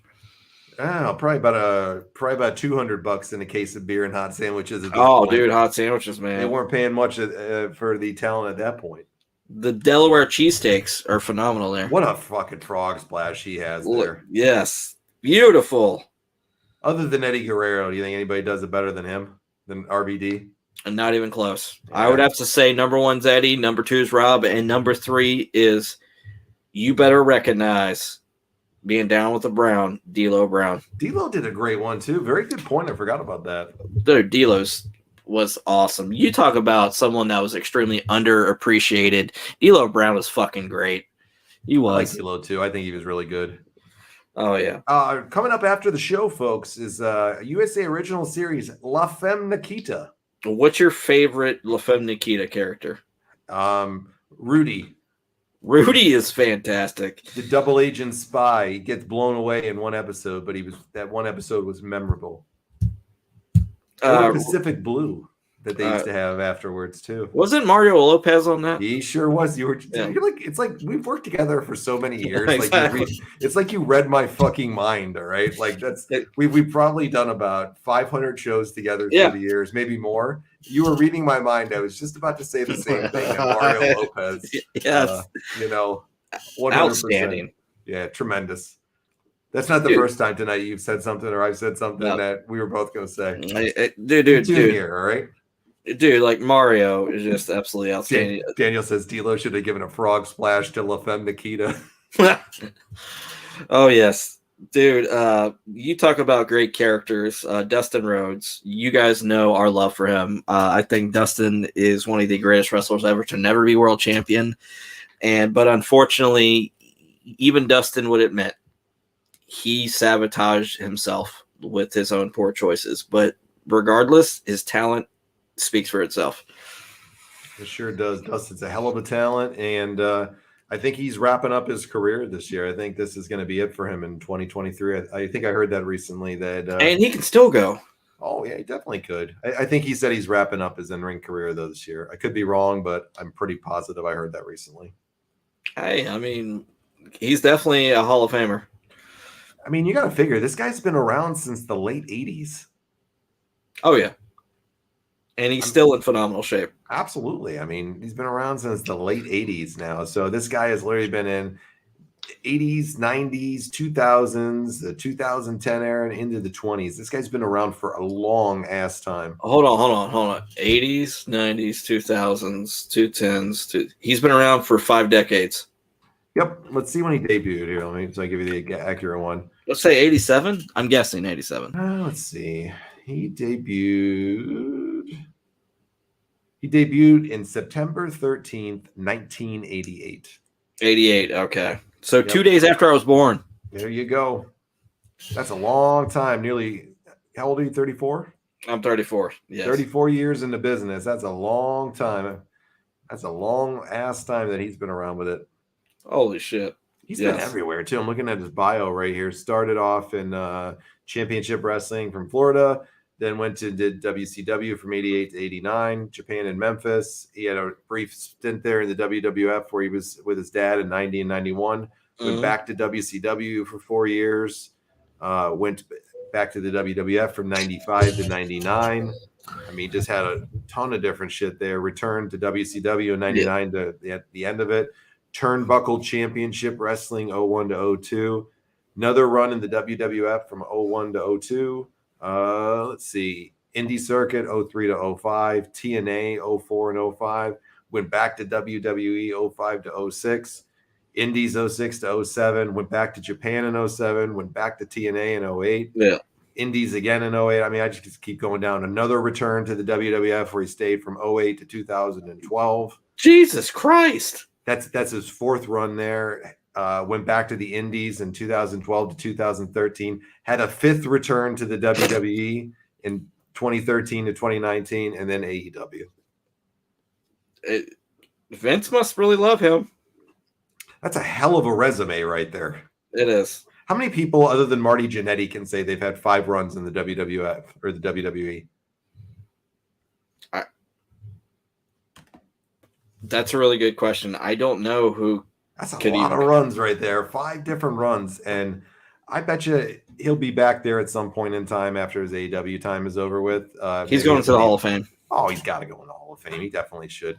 Daniel said he wrestled Virgil on his first pay-per-view in WWF and continued to have a Hall of Fame career. What a stud. Maybe the meat sauce is what made that. It rubbed off on him. It had to have. Yeah. This was sad though when they kind of brought out his busted relationship with his dad out here, and that whole thing where they were talking about how Terry really influenced their riff for many years. This perfectly goes with the Dusty thing on A&E. It does. Yeah, like they're talking. Did they show this interview? Yes, they did. Yeah. And basically, Dustin, he admitted that he picked her over his family. He needs some some tweezers or some a shave, or go get those things fucking waxed to that unibrow he's got rocking there. Hey, very few people can rock one. He looks like that chick from Dodgeball. There's only 2 people that can rock a unibrow, and that is Joe Flacco and the basketball player Anthony Davis. That's it. Does Flacco have a unibrow? I never looked at him like that. He did with like his first few years. Oh, tremendous. Yeah. I just never understand. Oh, God. The guy with the mullet. Are we getting the Undertaker again? Hey, I ain't complaining. Let's see. The gong is ringing again. What do we got going on here? Oh, God, here we go. What's going on? Oh, he's in the back there, man. Unfortunately, the stuff with Austin and Brett, that is more of a draw than the world champion, which is sad. Yeah, it was at this time for sure. Daniel said Brow Dust was too mean of a name, so they called him Gold Dust. I love it. Brow Dust, baby. Oh, man. Do you think, okay, speaking of people that are with the WWF, do you think the Young Bucks or Kenny will ever sign a full-time contract with them? Wow. I don't know. I never say never. I think they would definitely be interested in them. Yeah. I think Cody Rhodes' strong booking will entice a lot of people that you would have never thought might have gone over to AEW or from AEW to WWE. I got you. I think it might entice a lot of people to think about going. I think besides Cody, the one person that would get booked extremely well would be Maxwell Jacob Friedman. Oh, dude, they're gonna jump up for him. I think MJF goes there for his next contract. He's got to. I would say, dude, him versus The Miz, just the promos alone. That's going to be a waste for him at that point. They diluted Miz too much and made him. I know. I'm just saying.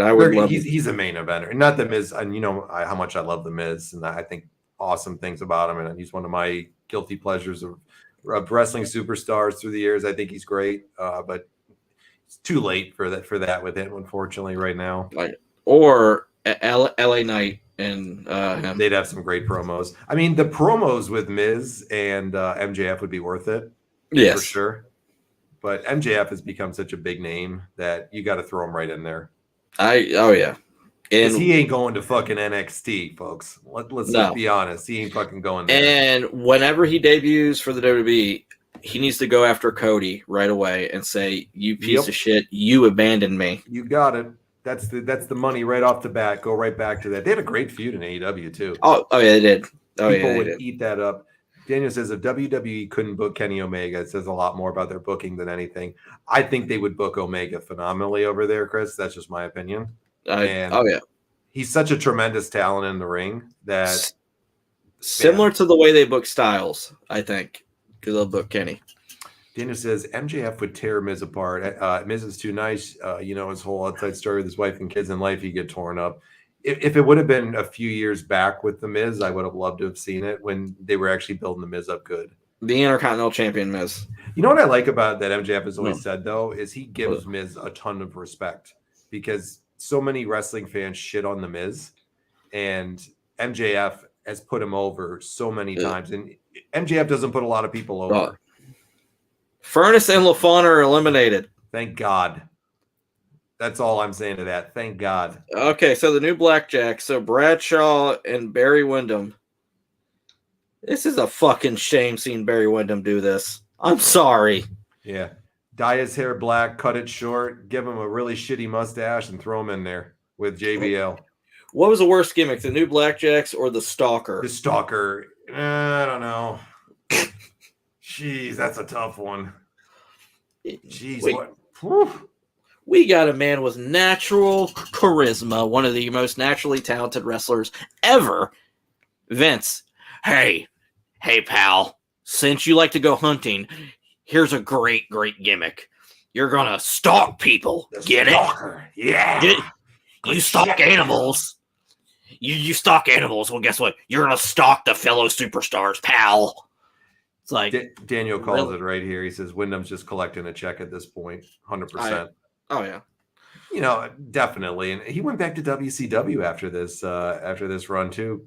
At the end of it, it was the Windham brothers. It was him and Kendall. Was he a part of the Kurt Hennings group there, the West Texas Rednecks? Yes, he was. Oh, I thought he was. I think that was like the last spark of his career right there.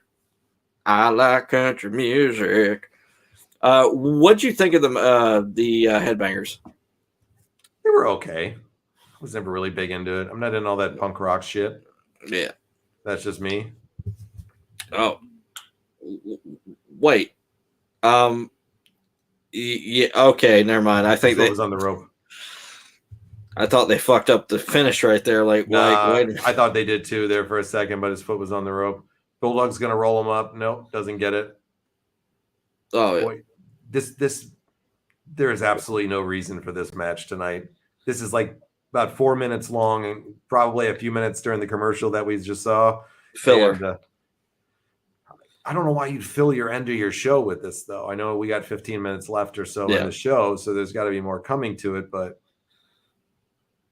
yeah, I don't get it. Did you like the Headbangers? No. Okay. They did nothing for me. Jim Cornette was the one. I think he's the one that discovered them. Actually, okay. I'm not saying they're bad. I just never really was big into it. Yeah. They used to be called the Flying Nuns, I believe, and then they became the Headbangers.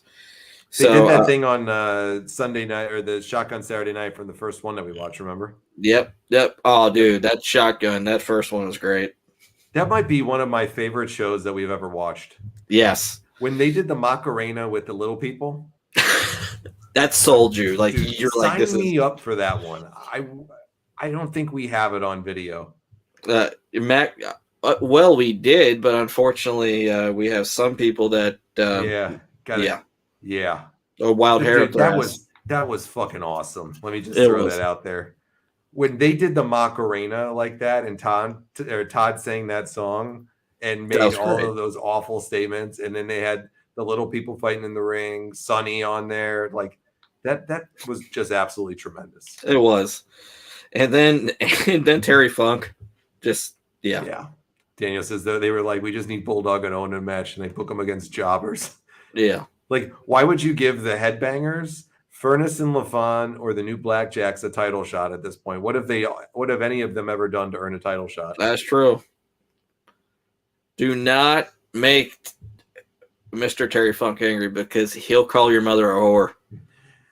You dirty whore. You're nothing more than an egg-sucking mule. Egg-sucking mule. Your mother's a whore. What? Your mother's a whore.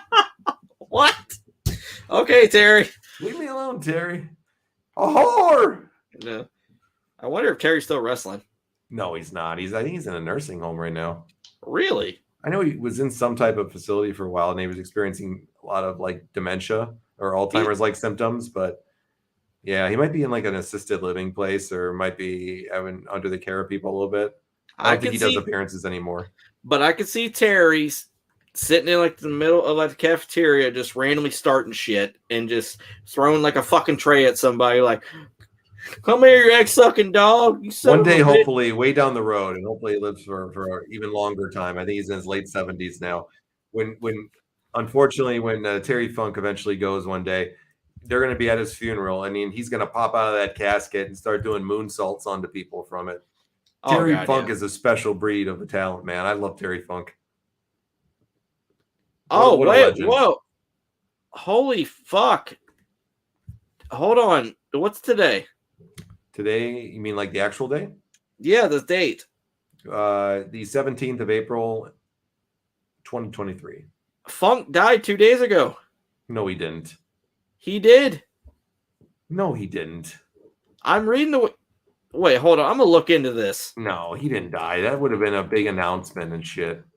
Did somebody hack the Wikipedia? I'm looking at it right now. I don't see where he died. No. Look at the Wikipedia page. His wife, they're saying. Oh, okay. His wife died a few years ago. Hold on. Yeah. In 2021, Don Morocco reported Funk was diagnosed as living with dementia and is living in an assisted living facility. However, on December 29th, 2021, Ric Flair announced on his podcast with Mark Madden that Funk had returned home and was doing well. Okay, so it says Terrence Funk died April 15th, 2023, but it was reported as a hoax. Okay. Sorry. You're trying to kill Terry off already. Come on. What the hell, man? People are assholes. Look at Brett. He's sending the Hart Foundation right back to the dressing room. What Yeah. a hero.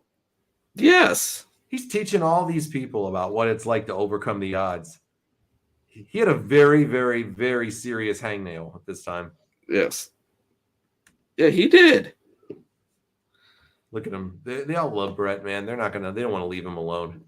Can't blame him. Dude, the Anvil's like, you're my meal ticket. Yeah, the Anvil definitely knew he was his meal ticket all those years. That's the facts, Jack. Not saying that the Anvil's a bad wrestler. It's just, let's be honest, he wasn't that great by himself. Jen just said he's like, I got my 1970s wheelchair. Nobody's going to come after me. Oh, God. So, yeah. Terry does have dementia. So, yeah. I mean, what is his age? Let's see here. 78. So he's 78 years old. He's an old guy. Yeah. He's an old guy. Somebody had to pay the bar tab, and it wasn't Anvil. Brett probably didn't even drink much, Daniel, and he was still picking up the bar tab for his brother-in-law. Which I don't see Brett drinking, honestly. Yeah, I don't see him as a guy that was a drinker. Maybe he was. I don't know. Maybe like a Molson guy. I don't know. I don't know. He looks like a guy that's like more like a wine drinker. Wine drinker? Yeah. Or yeah, a wine cooler. Oh, a wine cooler type, yeah. You're a wine cooler type, I bet. I am. I'm a Moscato wine type guy, and I love my chocolate martinis. Okay, beer, it tastes like piss to me. I don't understand the appeal of it. It tastes like shit. So, not a drinker here, as we were talking about earlier. If I'm going to have something though, I don't mind a cold beer. Actually, I like a cold beer, but it's got to be like a light beer. No, none of that craft shit. I like all vodka drinks. I'm gonna drink it. Martinis, definitely. I'm down for some of the martinis. But yeah, other than that, I got you. Drinker. I mean, I'll have a wine once in a while, I guess. But Daniel says a world class guy Terry Funk was, and got to meet him in Philly in 2012. Glad he's doing better than he's been doing the past few years. Absolutely, I'm jealous you got to meet him, Daniel. He looks like a great guy if you meet him in person. That just probably values the hell out of the fans. Oh yeah, so wait, was this the one where Sean kicks him right in the fucking face? I think so, yeah. Oh, beautiful. Yeah, I think he lines him up and super kicks him right in the chops here. So Sean got paid a boatload of cash just to show up for 5 minutes and leave. Can't beat it. No, I can't beat it. Weren't these two like the two highest paid at the time? I don't know. I would have to say they probably were. I think Brett was probably the highest paid guy on the roster. Okay. When did Sean get the lazy eye? I think he always had it. Oh, okay. Or it might have been when he got kicked when he was a kid and got kicked in the face by a mule. Fell down a well, all gone. Came back. Daniel says Sean's healed. Praise the Lord. He might not have found his smile. Oh my God! Yes. For those who don't know, that is a National Lampoon's Christmas Vacation thing. So I don't know. Turn right back. He was born without a tongue. Kicked in a mule as a kid, goes cross-eyed, falls down a well, goes right back. I don't know. I don't. Cousin fucking Eddie is the best. He ain't got no tongue, Clark. He ain't got no tongue. He can't speak. What the fuck? This is the one where Brett goes over on time. Real heat with him and Sean on that one. Oh, okay. Well, I mean, you got to figure they're getting about 7 more minutes here for this promo. Yeah. They generally didn't like each other this time. Oh, yeah. They were not getting along here at this point. That's for sure. Do you honestly think Brett messed around with Sonny? Because there's huge insinuations that occurred. I would think probably. Yeah. I would think so. But like once again, it's all speculation. Who knows if it really did happen or not? But pretty much everybody else was messing with Sonny too. So, the Bulldog was. Sonny admitted the Bulldog. She admitted a lot of guys. There's a shoot interview out there where she like starts naming all the guys she fucked. I think one of them was Dolph Ziggler, Shawn Michaels. Yeah, there's a few others. I think she said Dolph Ziggler was the best sex she ever had, and they went for like an hour and a half or something. Who, Sean? No, Sonny said, I think, like, Dolph Ziggler was, like, the best sex she ever had or whatever. Yeah. Yeah, saying that Dolph was a stud in the sheets. So, Kenya yeah. said Sonny has admitted and named names what she was doing everything under the sun, but always held off on Brett. So that could be a sign right there because she definitely wasn't shy about naming people that she had sex with. But I think she had such respect for Brett that she would not throw him under the bus because she knew he was married. I don't know. Daniel said he thought Elmo was the best sex she ever had. God, she's something. Oh, God, yeah. You can see in Brett's like facial expressions here as they're doing this promo here. You can see the tension between these two. Oh, God, yeah. Yeah, you can definitely see that these two had some fucking tension here. Dude, Sean had a great head of hair. He did. Did is the key word. Because now, what the fuck? He's got the skullet going on now. Oh, he does. Anyways, he's the definition of fading beauty. Yeah. Well, oh, that's God. When you get older. Did you hear, Brett? Girly Magazine? Busy. Yes. Yeah. Because apparently Shawn Michaels, he posed for Playgirl. He did. He's basically making negative sexual innuendo references about his sexual preference here. Shaking your ass. Making yourself horse. He's basically calling him gay here and making fun of him without saying it right outright. A self-professed degenerate.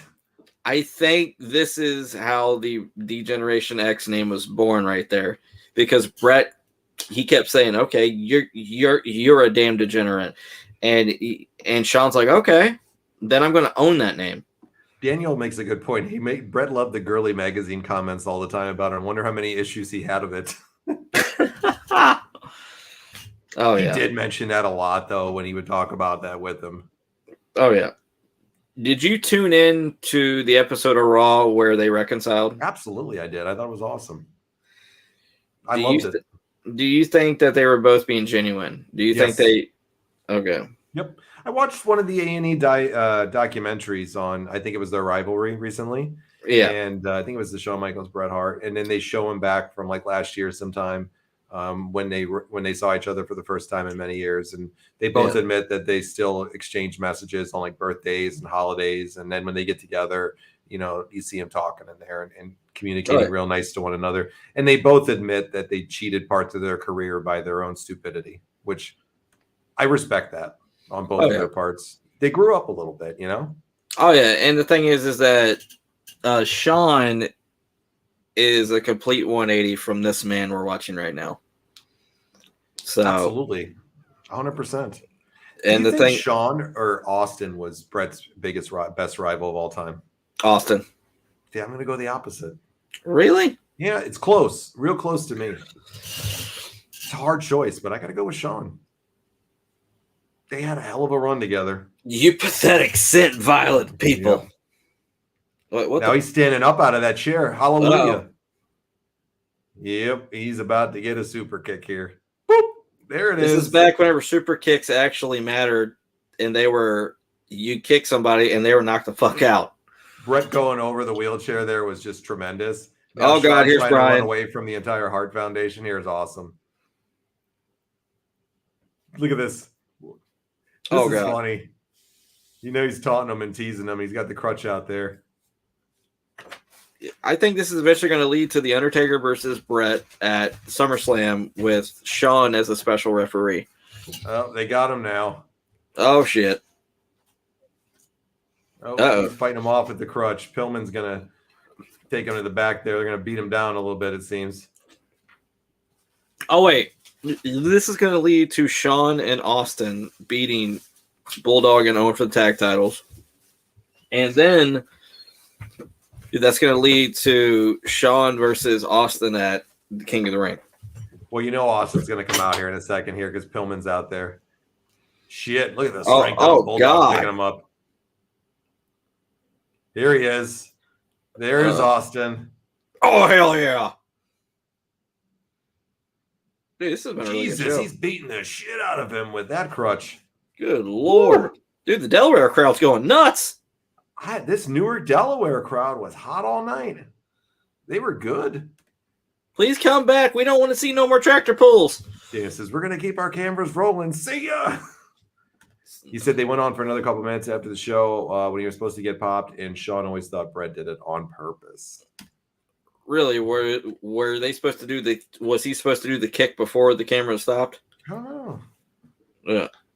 Curly selling the shit out of that super kick over. Gotta love it. And that speaks to the legend he is. Uh-huh. Girly magazines. What a great ending to the show. Oh, fantastic. So what do you give it? Thumbs up, thumbs down, or thumbs in the middle? What is your look on this here? Thumbs up all the way. The show was fantastic from top to bottom. The storytelling, the threading of Brett with Steve, Brett with Sean, like the Hart Foundation, like saying, okay, Brett, like we trust you, man. Like you want to be by yourself, like we're going to respect you. And then all of a sudden, all hell breaks loose again. The crowd was hot. The matches were good. I would have to say Ahmed surprised the hell out of me. I'm like the therapy sessions I'm doing with him, man. It's working. The Jolt Cola and the Jolt Cola mixed with the 5-hour drinks, it's doing him a world of good. With the cattle prod mixed in, I'm so proud of Ahmed. Honestly, the match of the night for me, I would have to say, is the Legion of Doom facing PG-13. I can't believe I'm saying this, but the selling was off the charts by the PG-13, and it was a very well done squash match. Like the rest of the show was good for the most part, but like the matches were filler for the most part. But still, I'll give a thumbs up all the way. You? Who are you taking for the week? Nitro that we watched last week or Raw this week? Raw. Okay. Hands down. You? Definitely thumbs up. Match of the night for me was Ahmed versus Triple H. Only for this reason. Ahmed squealing at the top of his lungs and doing that axe kick was tremendous. Just boom, 100%. Like, yes, that's why the squash match between LOD and PG-13 was great. Hot storylines. It was a really, really well done and well timed show, in my opinion. Putski. That he needs to go away. He does. And Greg Valentine. Yeah, he showed up for the show. Daniel is voting for you as MVP of the night for Ahmed's sleep treatments, and what you did there. So, yeah.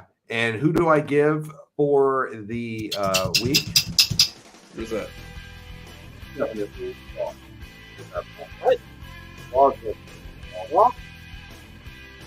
You're going in and out. Oh, sorry. Can you hear me now? Yeah, I hear you now. All right. Raw is getting it this week for Boom. Sure. Yeah. How you doing? So Raw is now up in the series here, 4-2 on Nitro. Definitely Raw kicked this one off. And Nitro didn't have too bad of a show last week. It wasn't great, but it wasn't too bad. Next week, we are going to be on Spring Stampede Part 1. Slamboree. Excuse me. Oh, Uno. Yes, Part Slamboree Part 1 we're going to be on next week. Since that's the pay-per-view that's coming off the Nitro. We will not forget that one like we forgot Cold Day in Hell this time. So cut us some slack though a little bit on this one. It's been a few weeks and we're getting older, so we don't always remember everything. But yeah, fun show tonight, dude. And we had a great time last night on Clash of the Champions, doing the second one of that. And if you haven't got an opportunity, go back and check that out. I think you'll enjoy it and have some fun watching it. We had a great time taping it, and there's a whole bunch of other stuff in the archive. So go back and see what is out there, see what you like. Any closing thoughts, my friend? Sorry, Paul Bromwell. Damn right it should be. That should be your closing thoughts every week. You didn't even apologize in the beginning. I'm sorry, Paul Bromwell, for not apologizing at the beginning. So, Paul Bromwell, I apologize for that. Damn Skippy, I'm telling you. There you go. You damn right you should be. Daniel says if Prince Ikea is on Slamboree, he's going to be drunk. You don't even know if he is on it, Daniel. I'm hoping he's not.